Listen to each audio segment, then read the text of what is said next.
all of you for coming. Just a brief background about how and why I'm here before I introduce the gentleman that I'm going to introduce to you.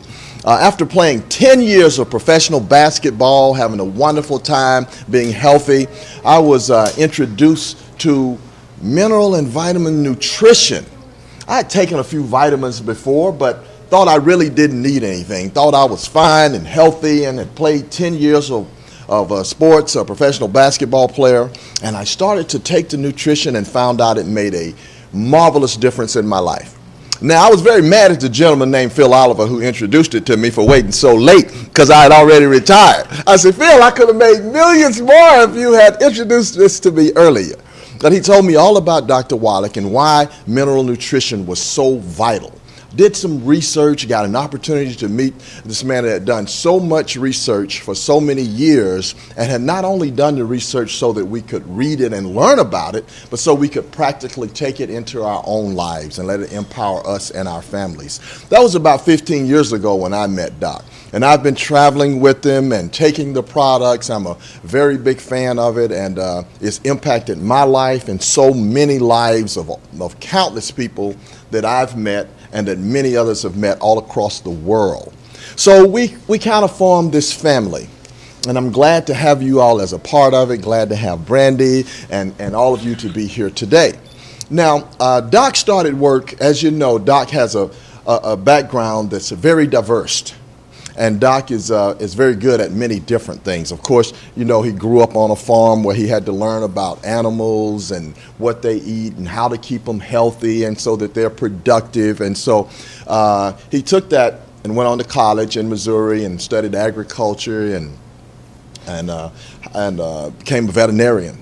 And later, of course, Doc became a pathologist where he did all of these studies and traveled all around the world with Mutual of Omaha and learning why animals die, why humans die, did autopsies. So he learned to approach the problem from many different angles. And I think that is part of a solution in life. Somebody once said if your only tool is a hammer, everything looks like a nail. You know? So, but if you got a lot of different tools, you probably see problems in a lot of different ways and solutions in a lot of different ways. So Doc did a marvelous job of taking all of these solutions of counteracting diseases and illnesses. Of course, he was a physician for over 12 years. He's an acclaimed author, a speaker, and has done so many wonderful things as an entrepreneur and a business person that has made all of this accessible to us. And it really started in Atlanta years ago. Doc was doing a lot of work on cystic fibrosis. He was working at Emory. He was doing just a lot of phenomenal, groundbreaking work. So Doc did a lot of wonderful things outside of the loop that he was in. But now it's kind of coming back full circle. And he's been rewarded a very prestigious award for his work in selenium and all of the things that he's done to keep us healthy and impact all of our lives. And I'm not going to take up very much more of your time, and I'm going to have to leave very shortly.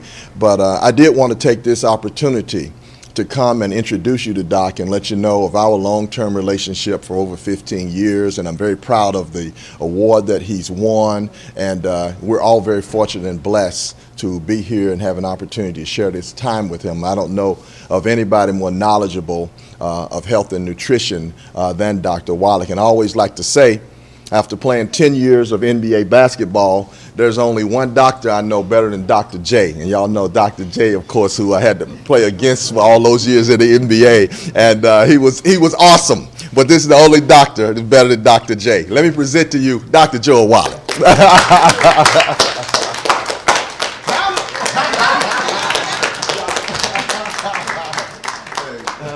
Thank you so much, Mike.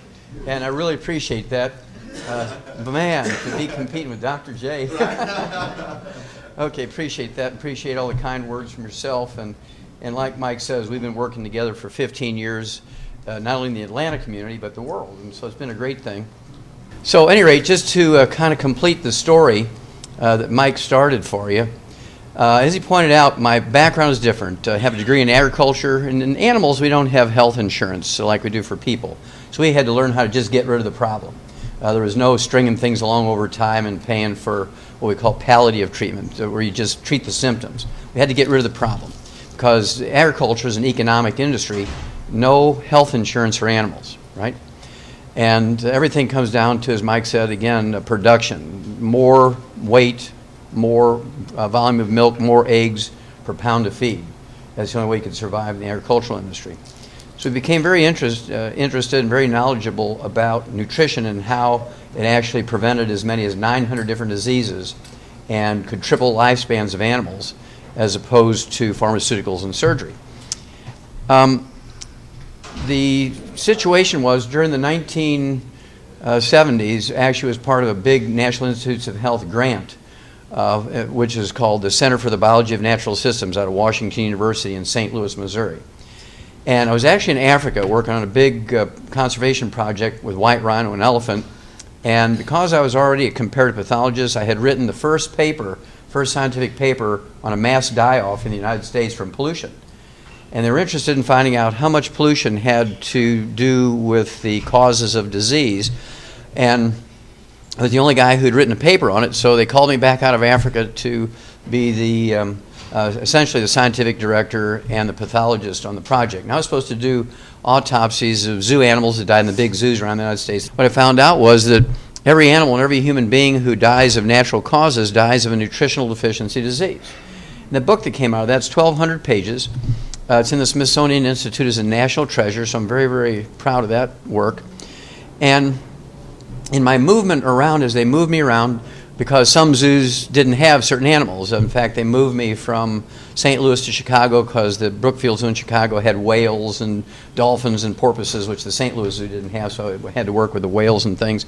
And then they moved me out here to the Yerkes Primate Center in Atlanta because of all the different primates. They had all the different types of monkeys and great apes and things, and they wanted me to work on that. And to make a long story short, I accidentally ran into something I'd never seen before. Turned out to be cystic fibrosis in these monkeys. The most significant accidental finding in laboratory primates in the 20th century. The information got to Dr. Schrauser, who's the head of this organization that has given us this award, and I say us because it's been a team effort, including all of yourselves. The 2011 Klaus Schwarz Commemorative Medal. Now, this particular award has been given for 28 years, every year for 28 years, to international scientists all over Europe, China, Asia, Africa, South America, the United States, Canada. And these scientists are all MD, PhDs. They're all from the National Institutes of Health, the FDA, U.S. Department of Agriculture. I mean, this is pretty heavy stuff. I'm the first veterinarian and the first naturopathic physician to get the award.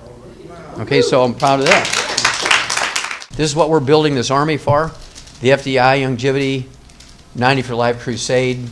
And if you listen to the radio program or if you get online and listen to the streaming, you'll hear me talk about this 90 for Life crusade to save America through saving our kids.